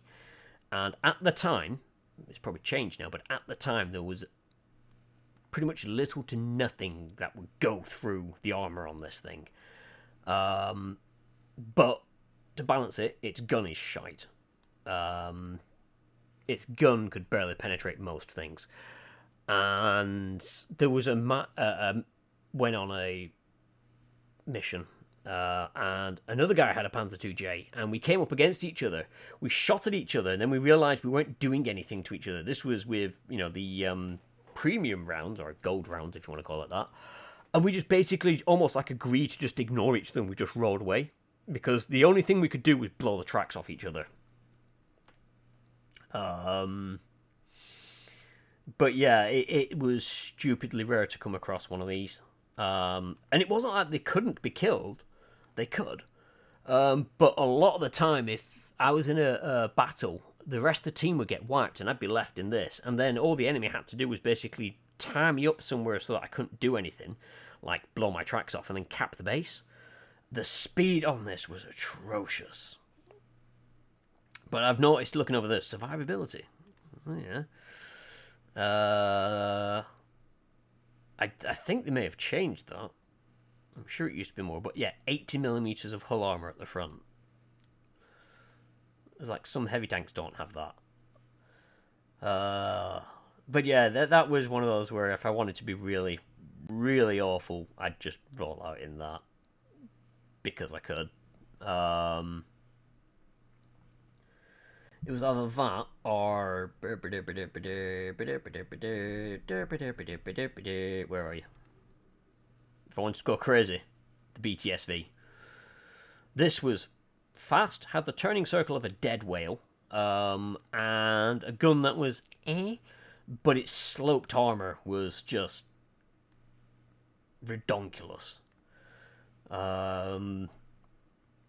And again, it was tier 3. A lot of people were either new to the game by that tier, so they didn't know what to do with something like this. It was just... and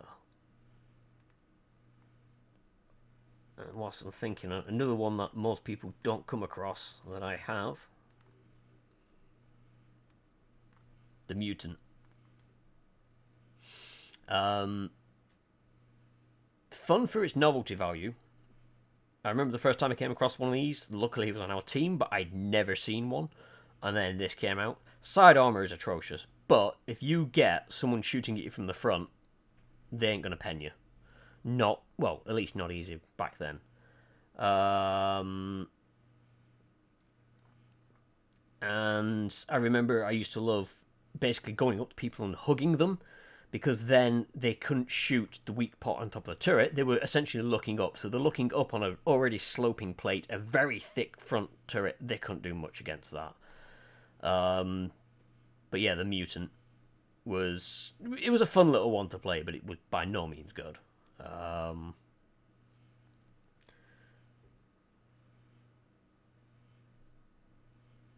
then I'll show you the T30, because I said I got the upgrade on that.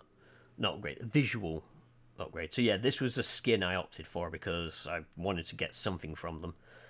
I just like it because it's got a fracking minigun on it. I'm just like, yeah, sure, go on, I'll have that. But out of all of them, it looked the most visual appealing. I've just noticed the suitcase on the back, kind of funny. It to me felt worth getting this. And I didn't have anything for it. 10 years of service is for. And yes, still got the clan marking, even though I don't think the clan is active anymore, but you know, I've got that. If you fancy a game at some point, give me a bell. Currently playing. Oh, yeah, I mean, I might have a go after stream. I don't know. It's just one of those things. I haven't played it in so long, I have no fucking clue what it's like now. I just only loaded it up because I was talking about the double barrel tanks, and I was like, they're awful. And I'm like, I might as well show people the awfulness. So yeah, it's just been one of those things. Anyway, I've been yabbering on about this for a while. I really should call it to the stream, I think, because we're no longer doing the art. I've gone past my time. I need to go sort out the door anyway. So I will be streaming again tomorrow. It'll be myself, Ragnarok459, Karen Russmore, and his friend. I can't remember his name. Karen, if you're around, whoever it is, will be joining them. SG Hawk, thank you. I knew it had something S, and I just couldn't remember the rest. But yes, we will be diving into the Legend of the Casual Lancers, being the only Mad Cats in the game, and doing our best to make our way through the gameplay in that. I'm trying to remember where we were up to last. I can't remember, so I'm just going to leave it with that. Then on Friday, I will look to do some Dishonored of the DLC playthrough. We shall do that one where we're playing... Is it Daud? I think we're playing as Daud. And I've got to get used to the new blink mechanic and stuff like that. We'll be picking up from where I started the level off last time. And then on Saturday will be some form of co-op gameage. So that will all be 7 PM GMT for all of them, bar from Saturday, which is just after 9 PM. In the meantime, I can be found on our Discord, which is the Stumbled In, or on any of the Discord channels I'm part of, but the Stumbled In is one where I can be found along with many other people. I think most people here are already in the Stumbled In, but for those watching that may not be, we do have a wonderful Discord. Wait, no, I'm typing in the wrong box, that's why nothing's working. So there we go, there's some information towards the Stumbled In, if you do wish to drop in and meet up with the other fantastic folk on there who have a wide range of hobbies. So there's bound to be something for you there. As for me, I shall say thank you all for watching. I do hope you enjoyed your time here, whoever you are, wherever you are, whenever you are. It's been a pleasure having you, and I do hope to catch you on the next stream. Until then, toodles!